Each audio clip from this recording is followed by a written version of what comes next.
শান্তিপূর্বক জীবনযাপন করবেন। একমাত্র 20,434টি বেদের মধ্যে মন্ত্র রয়েছেন, তার মধ্যে ত্রয়ী বিদ্যা অর্থাৎ এই তিনটে বিদ্যা মানুষ যদি জেনে যায়, মানুষ আর একদম সুস্থ সবল শান্তিতে জীবনযাপন করতে পারে। তো আমরা যে ভারতবাসী, শুধু সনাতনীরা ভারতবাসী তা নন, যত রকম সম্প্রদায় ভারতবর্ষে জন্মগ্রহণ করেছেন, এটা সহজ ভাববেন না।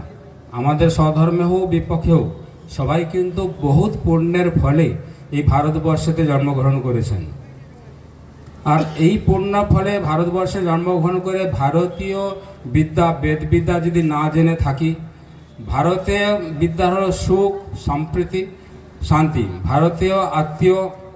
ভারতীয় সম্প্রীতি, ভারতীয় বিদ্যা যদি না জানি, তাহলে দুঃখের বিষয় কোথায় যাব। আমাদের ভারতবর্ষের সমস্ত ঋষি মহর্ষিরা জন্মগ্রহণ করেছেন, ভারতবর্ষের সমস্ত দেশ রক্ষার জন্য বিপ্লবীরা জন্মগ্রহণ করেছেন। ভারতবর্ষ ছাড়া যেন মানুষের শ্রেষ্ঠ স্থান হলো মস্তক, বিশ্বের মধ্যে শ্রেষ্ঠ স্থান হলো ভারতবর্ষ।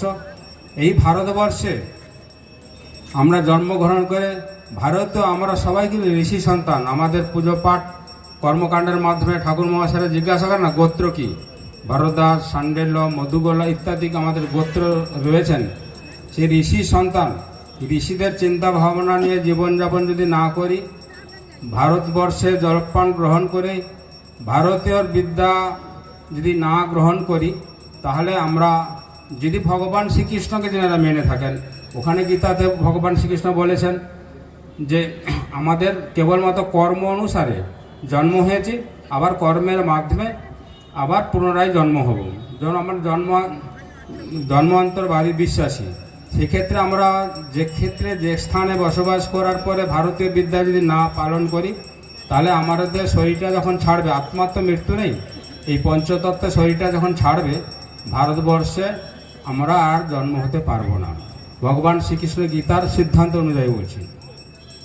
তো এই ভারতীয় সুখ অর্থাৎ মানুষ কিভাবে সুখে থাকবে, কিভাবে সম্প্রীতি থাকবে, কিভাবে শান্তি থাকবে। সুখে থাকতে গেলে পদার্থবিদ্যা জানতে হবে, আর সম্প্রীতি থাকতে হলে চিৎ শক্তিকে জাগ্রত করতে হবে প্রাণায়ামের দ্বারা, চৈতন্য বিদ্যা জানতে হবে, এবং শান্তিতে থাকতে গেলে ব্রহ্মবিদ্যা অর্থাৎ প্রজ্ঞাকে জানতে হবে। এটা আমার শরীরের মধ্যে রয়েছে সততম রজ 3 গুণ। এবার যেভাবে আমরা জীবনযাপন করব, সেইভাবে আমরা অগ্রসর আগামী জন্মে হব। তো আমরা যেভাবে করেছি সেই স্থানে এসেছি। আমরা ভালো কর্ম করার ফলে ভারতবর্ষে এসে আমরা যদি ভারতীয় বিদ্যা না পালন করি, তাহলে আমরা